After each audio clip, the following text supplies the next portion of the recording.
YouTube! Welcome back to my channel. I am Artsume Shae, if you didn't know already. And if you're watching this, I would gather that you do know, because hey y'all, it's me. Yeah, so it is, as we speak, 2026. I hope that you guys had a very pleasant new year. Of course, you know, the holidays and whatnot. Man, honestly, as soon as October is over, it's just a total blitz to the new year. And believe me, I would say it was a break, but as much of a break can be if, you know, you're like going to a theme park or something like that. It's like I have stepped away from things and responsibilities, but at the same note, I did a bunch of stuff. So yeah, the holidays and whatnot was fun. You know, got to see family, got to, you know, hang out with the people who I care for. And yeah, if you did the same, I hope that that was your experience at the end of 2025. I very much have decided to take it slow into the new year, especially considering I was just very, very tired by the time we got to the end of 2025. And you will, of course, understand and relate to probably why that's the case, because it is my year in review. So in this video, I'm going to be talking about just different key highlights from 2025, some of my honest opinions about how those things went, and hopefully this is something that, for me personally, I want to inform my 2026 and how I decide to go about it. I hope that you guys like my microphone. I felt like I was kind of tired of using my ruler, and I didn't have any cool things that my microphone would be able to attach to that at least wasn't, you know, like a necklace or wasn't something that dangled. So I had seen online people, you know, had these like microphones, which feels very podcast, feels very like chill hang. And I hope that's, you know, what you also gather from this video. So yeah, very podcast feel. We're on the couch, we're hanging out, and I'm yapping about how my year went. What better? So I decided to invest in one of these, which they weren't really that expensive. They were like maybe, you know, $19.99 plus tax. But I just felt like this was a really good option for, you know, my little microphone. So yeah, it is time to start yapping about how the 2025 went. And towards the end, I will kind of give a little sneak peek on how I plan to make 2026 even better. But in depth, that's going to be a different video. But if you are already part of the channel, then definitely stick around and watch this video, and then like the video if you are so inclined to do so. Also, if you get further into the video and you're like, you know what, I think I want to hang out for more of this, then definitely subscribe to the channel. And your subscription means the world to me because it lets me know that you are interested in what more I have to offer. But yeah, if you are interested in art, creativity, and just the journey overall, then this is the place for you. I'm going to kind of go over some of the things that I did in this year. There are two specific topics that I will be going more in depth on, but the smaller, more personal things, well, not really small. None of these things on this list are small, but just the things that you're probably not sticking around to hear. Or maybe you are and you do want the tea on these things. But of course, in January, I actually got hired for a new job. So that was so important. So the tea on my job, I used to work at, I want to say 2024, maybe 2024, 2025. yeah, mostly 2024, I was working at a news station, and it was like, so stressful. It was stressful. There were certain things that were a bit petty, and it's like, you know, all these people up higher up are responsible for decision making and how the flow and agreements and things are supposed to work, but because you are the ground troop, you're the one who actually makes it happen, a lot of the eyes were on you. So I want to say, for me, I always want to stay at a job for like a whole year. That way I feel like a year is a good amount of time to recognize, you know, the ups, the downs, get out of the honeymoon period and whatnot. And believe me, it was about 6 months into that job that the rose tinted glasses were definitely coming off. But I stuck it through, and believe me though, I definitely crossed that 1 year mark and was immediately looking for something else. So I was so blessed and grateful that the December I had interviewed, January I got an offer, and then I was able to start in February. So after I had gotten that new job, a lot of the stress really melted away. I find that for me, in terms of stress, a lot of my stress does contribute to not the best and healthiest of habits. So after leaving there, it was definitely a great way for me to kickstart my fitness journey and health journey. So it definitely helped in that area. Shortly after getting a new job, shortly after leaving that job, I got engaged, and then in May I got married. I'm not wearing my ring right now, mostly because I was washing my face, so that's why it's not currently on. But yeah, in general, that was really great. I had been seeing my boyfriend for almost about 4 years, I want to say. It was getting up to be that. And yeah, it was just the right time for the both of us.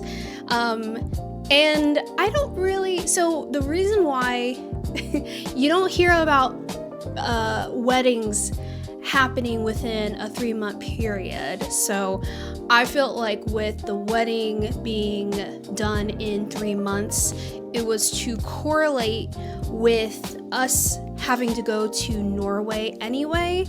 That's a lot of ways. And so we did kind of try to align it where, you know, we're already going out of the country at this time for a different reason. Why don't we kind of match up our wedding with the time that we would be heading out of the country? And that way it was like our honeymoon. So I think timing came out to be just right. And everything in general also came out to be just right because, you know, it took a lot of like pulling on our resources, calling in favors, people, you know, just really being amazing in general, and it really did pan out. And for such a short amount of time, it really exceeded our expectations. And then of course, fast forward to October, going to Halloween Horror Nights. That of course is a whole video on my channel, so if you're interested in going down memory lane and watching that video, definitely check it out. But it was probably, I want to say, my second time ever going to Halloween Horror Nights, and honestly it definitely surpassed the first time. Granted, it's probably because it was not as crowded, because around now I don't think anybody really is trying to spend money like that, but it did come out really, really well. We went with friends, family, and just had a good time. Alright, so now to get to some more, I guess, specific things, and these are things that have so much to do with like my art journey in general. There were a lot of things that happened in 2025 that were, you know, really a great way for me to like dip my toe into areas that I haven't before, and also to really challenge myself in areas that I feel are going to inform certain decisions in 2026. So if you start following me around the like February-ish time frame, there's a high chance you followed me because of a certain little contest by a certain giant company, and I'm talking about the Webtoon Contest. So the Webtoon 2025 contest, which I would argue is probably the biggest contest, or at least the most public and popular contest that Webtoons had. Yeah, it dropped in 2025, and a lot of people, in my opinion, I feel like a lot of people gravitated towards this contest. It was a contest, I should probably bring up the elephant in the room, being the fact that it was this like $1 million cash prize contest. And I mean, let's just be real, like people need money right now. And so I think a lot of people, you know, saw the amount and were like, oh my gosh, even though, you know, you can say that it is $1 million, but it's $1 million broken up across varying entries and varying prize levels. So yeah, basically you do have a grand prize winner, but they did not receive $1 million. But yeah, so the contest happened, and I will say that, was it worth it? I think on a personal level, on a personal growth and development level, I do think that it was worth it for me. Do I think that it was worth it because it was attached to Webtoon or anything like that? Not necessarily, no. And I don't think it was worth it. And I'll expand upon why that's the case later. I did do an outline for my video, of course. I find it interesting because some of my gripes with Webtoon have kind of been summarized by the way this contest was handled in some way. But in general, like, there were some pros, and I always like to, you know, focus on that too. So it did allow me to refresh my story with my current art skills, you know, looking back and seeing how much I have grown as an artist and as a storyteller in the 2 years that my, you know, that my comic had been out. I really felt like this was a great opportunity to, you know, refresh it and just kind of, girl, Willow is literally like tossing her bed around and it almost bumped a light and that light would have fallen. So you best check yourself before you wreck yourself, little girl. But yeah, like I said, it allowed me to, you know, really kind of see how my current version of my story looks. Okay, anyway, so I do think that having the follower count and having the like audience and engagement that I have now, and also, you know, having learned so much about social media marketing and trying out things and seeing what sticks, I really felt like I wanted to, you know, boost my visibility of my Webtoon space Ultima using the skills that I have now. Also being able to really utilize and leverage, you know, the trending topic of Webtoon, very SEO friendly, and then be able to boost views of my comic from that. Of course, I made like a good amount of videos, not as many as other people have, but I did make some videos that were very specific to like Webtoon and my process of creating a comic, and also my process of, you know, working towards the contest. And then of course, a lot of people were creating their comic for the purposes of entering the contest. I, however, already had a comic out. I had like up to an entire season of Space Ultima by the time I entered the contest. So I think because of that, it was great, because if someone had just discovered Space Ultima from the contest, they would at least be able to continue reading. So that's definitely a lot of the stuff that, you know, marketing, visibility, and just trying to leverage any type of visibility from the name Webtoon to get eyes on my story. Oh, also great community camaraderie. Really motivated a lot of creators to start their comic, which is very important, because it's great that, and just like a little side note, it's great for a lot of people who decided, hey, this is a contest that is a great opportunity for me to get my story off the ground.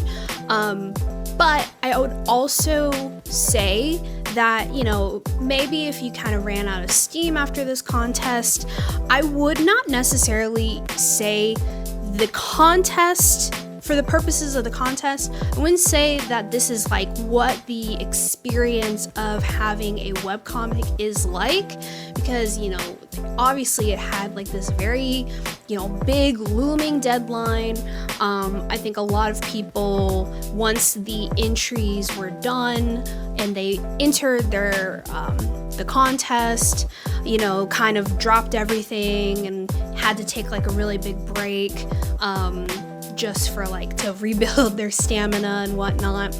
I would say that the process in general is not as fast and speedy as the contest may have made it feel. So I do say, going into the cons, a lot of, you know, first-time comics, first-time creators diving in, putting their entry into the ring, and then not end up getting picked.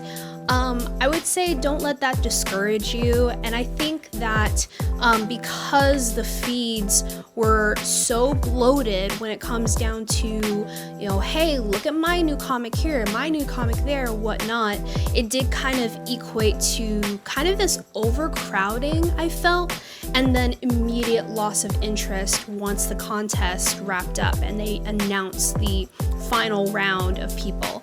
Now, like I said, I felt like, you know, they probably should have included something in order for people to continue their momentum, continue their passion for it. Because let me just paint a picture, right? You are this person who, you know, they have kind of been sitting on the fence of making their comic a thing, making their comic a reality. And, you know, suddenly you have this huge name in digital publishing kind of dangling these carrots in front of you, with, granted, a pretty big price tag, the opportunity of becoming an original, which a lot of people, if you think about it, that's kind of skipping the line in a way. And then, of course, once again, utilizing the Webtoon name to get some type of notoriety or some type of visibility on your comic. And you work so hard, you know, you're almost on the verge of burnout, and then they announce the first round of winners. And because you did not get any email notification about that, about you winning, you see on the day of that your name is not on there. I would say psychologically and maybe even statistically, you are probably going to have a lot of people who entered the contest just completely lose interest, lose motivation. And I do think that after the round one was announced, there was an immediate fall off and also immediate Webtoon fatigue. Because also, if you think about it, it's not just fatigue from people who entered the contest, it's also fatigue from people who follow a lot of these creators and artists who were entering the contest.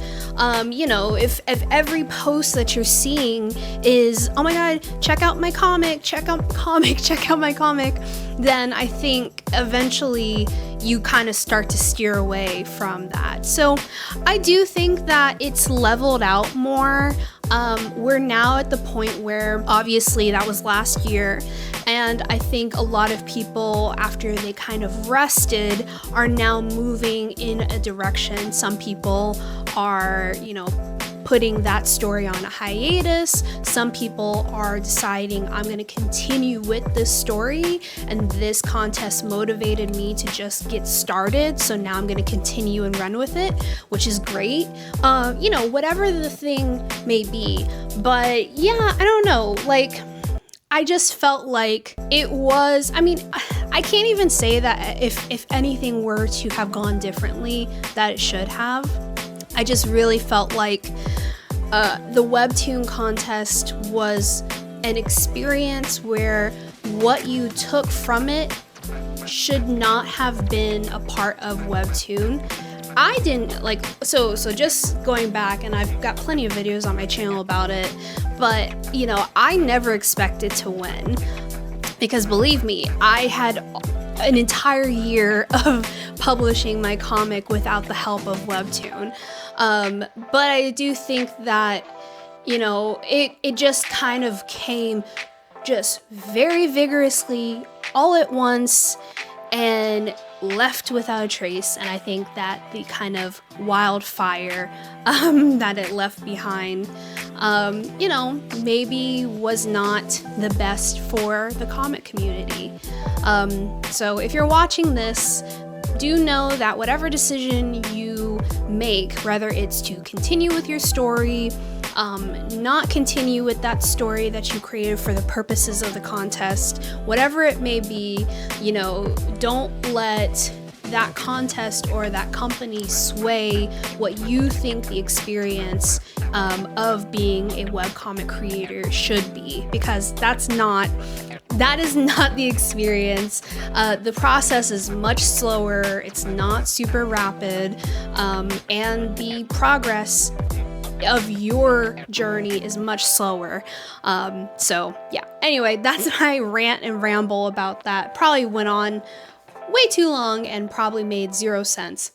Going back now to a different time in 2025 where I tried something a little different and got out of my comfort zone, had to do with the November-December time frame, where I got to do my very first art table, Artist Alley. So the first experience was kind of more of a creator event, and it was at a local comic book shop. I did do a video about that one. And then in December, I want to say it was at the beginning of December, I was a part of what is called Artist Alley Atlanta at the Charlie Collectible Show in Stone Mountain, Georgia.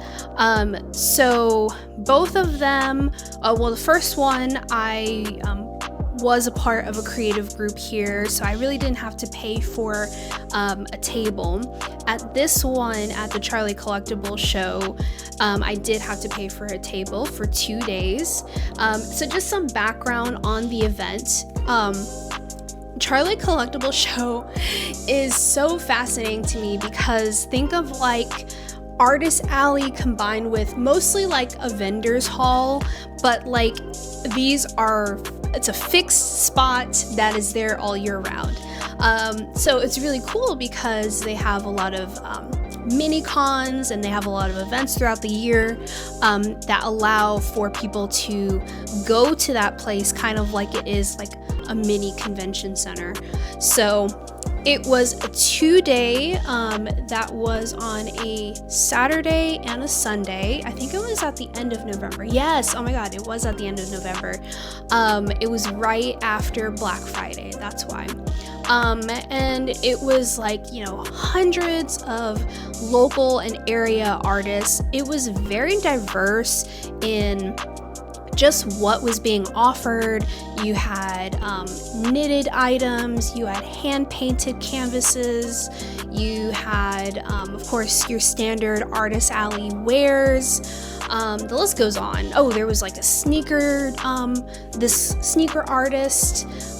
They had some really cool stuff. I actually think I follow them locally because I had seen them beforehand, before the event. But regardless, it was a very cool time. I had grown and evolved my booth setup from the last event that I did. So I did a lot of research to really make sure that there was a lot of clarity behind my display, which of course I'll have B-roll and whatnot up on the screen to show you. But yeah, like, it was so interesting in general being on the behind the table of these events is so fascinating, because for pretty much most of my convention going years, I, haven't had a table, so I'm going through the Artist Alley, going through the Vendors Hall, and I'm experiencing all these things. So being on the other side of it is very different. So I see y'all, all of you guys, I see you. You're walking by the table and you don't want to stop and look, so you just kind of smile at the person and make eye contact as you walk by. It's interesting. I went from being the consumer to the salesperson, so now I get to experience all the things that I have done to others. But overall, I think the first day went really well. I made a good amount of money, and most of my money was spent, most of my money was from sticker sales, of course. Sticker sales, and then a few prints. I had set up my table, and I did this the first table I did, but even more so the second time. I set up my table where I had, on one side all fan art, and then on the other side was artwork and a large promotional poster for Space Ultima. Which, anytime somebody would walk by the table, if they would come up to the table, if I saw them looking intently at an area, I would let them know, hey, is there anything that caught your attention? If they did kind of veer to the Space Ultima side, then I would, just go ahead and start talking to them about the thing and let them know what my comic was, a very brief log line or description of my story, and then just, where they can find it. Of course, pointing out the QR code, so that way they saw the QR code that took them to the link tree that had all of my links for where to find it. So those were, some of the ways I was trying to engage with people. I will say there are some things that I hope to do differently the next time around. I probably won't do another table or booth or Artist Alley again for a good amount of time. I feel like with the Artist Alleys I did in 2025, they were very impromptu, they were very impulsive, and I think it was just listen, the opportunity was there. I feel like I'm capable to do this. I haven't done it ever, so let me just go ahead and fly out of the nest.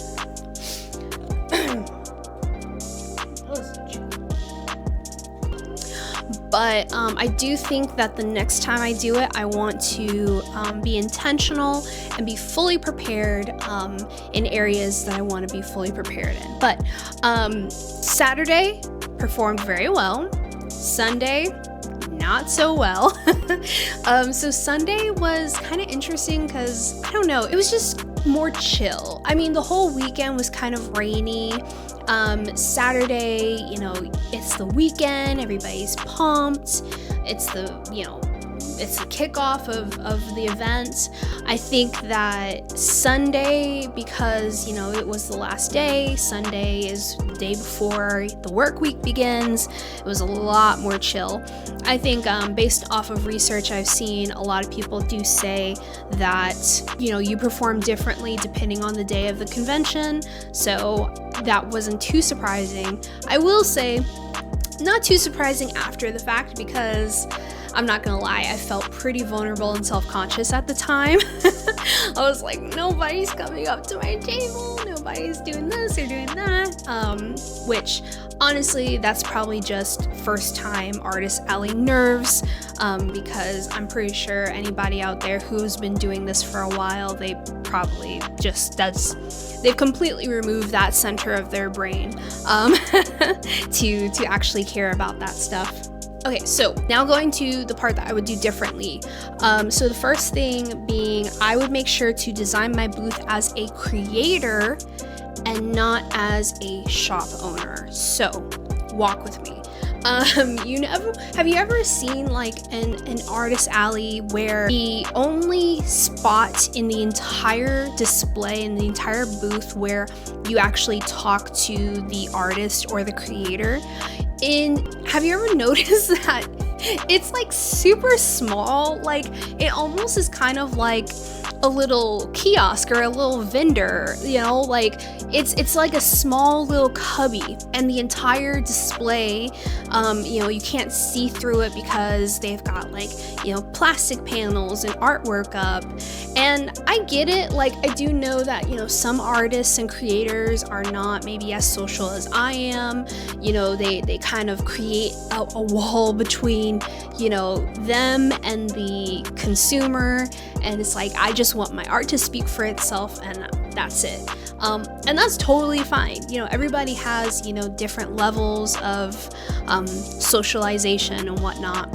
But I found it interesting because not just as like a creator, because, you know, if someone's going through an artist alley, I would assume they're not going through an artist alley to see me.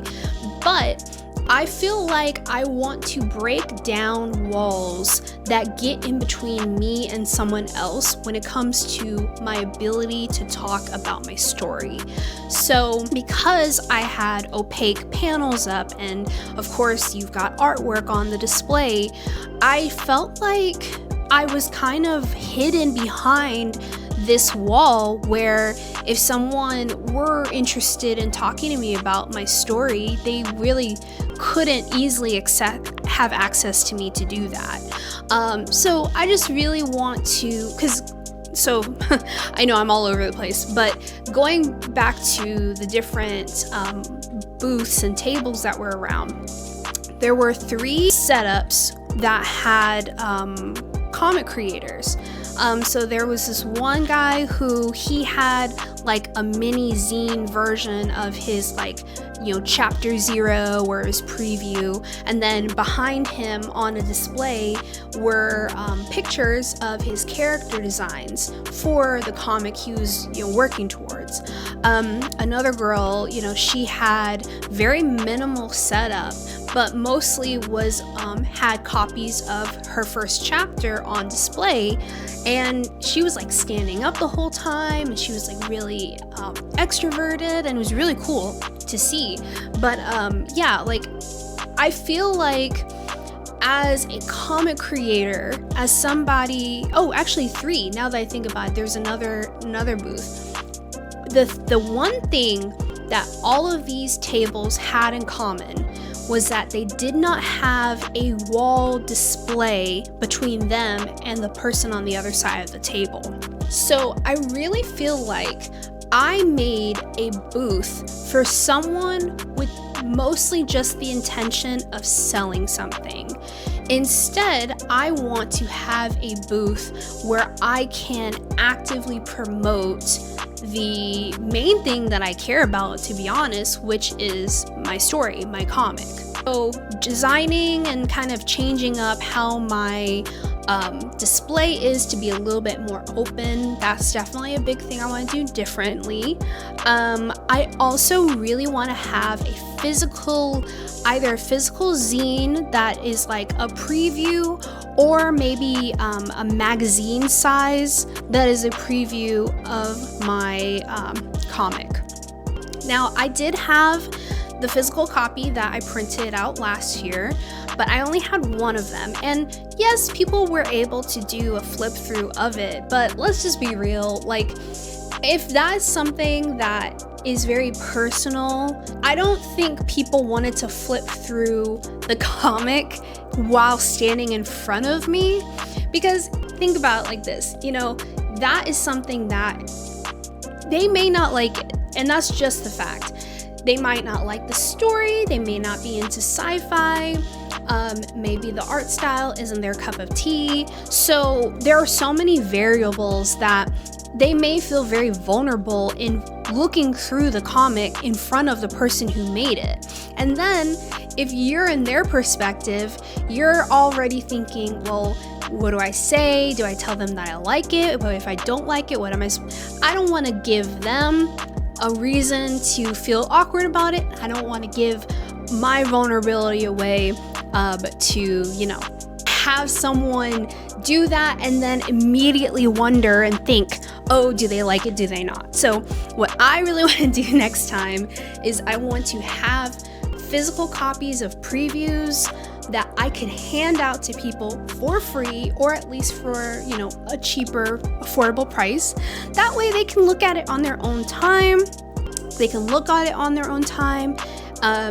And yeah, and I mean, even if they do decide to look at it while in front of me, then I would at least know that, oh, they were actually genuinely interested in finding more about it, discussing it with me, and whatnot. So yeah, having physical copies of my comic in a preview version, I definitely want to have next time. And then another thing that I want to do that I wasn't able to was make sure that I had really as generic art of my OCs as possible. Things that this person could buy the art piece, buy the print, and have zero experience or zero knowledge of the story. I did not have the chance to do this because at the beginning of November, I had mentioned I was having elbow pains, and, you know, doing any type of drawing or anything with my arm past like 30 minutes was very difficult. So I was like, you know what, I'm just going to deal with it. And I had plenty of good art of my OCs that I turned into prints. A few in which someone who, you know, is another art mutual online, who she, you know, had been interacting with my content. She bought like 2 or 3 of them. I want to say maybe 1 or 2 of them. So thank you, Artsy, if you're watching this. I really do appreciate you purchasing some original OC art. But yeah, like I said, I think that moving forward, I want to be more prepared, but I really think it was worth it to even impulsively just dive into doing these things and just seeing what I can learn from it. So in the new year, if you are interested in doing any of the things that I kind of talked about, just give it a try. Probably except for the marriage part. Maybe don't just give it a try. That involves commitment and responsibility. But in general, I do think that, you know, the artist alley, starting a comic, things like that are worth giving a try. Because even at the point I am at right now, I still feel like I'm learning things and I'm reinventing my process. So that is all from my 2025 year. Thank you so much for a great year. I really mean that. A lot of what I was able to accomplish this year has everything to do with the support that I've had from you all online. Not just in terms of like likes or subscribes or follows, but like actually genuinely meeting people who we have a lot of similar interests and we go through the exact same journey. We just happen to be, you know, cities apart. So a lot of people reaching out and connecting with a community on these platforms has made the journey feel much less lonely. And yeah, it's just been a really great opportunity to meet and chat with so many people, and to have like this kind of like shared back and forth support. There are a lot of things that I learned from this year that I'm going to bring into 2026, which I will be talking about soon. So definitely keep an eye out for that. And if you subscribe to this channel, then you'll be able to get an update on when that video goes live. And if you liked this video, then give it a like. Give 1 like equals 1 great 2026. And if you don't do that, then your 2026 is gonna suck. So might as well like the video for a good 2026. But yeah, that's gonna be all from me. I will talk to you all later. Bye!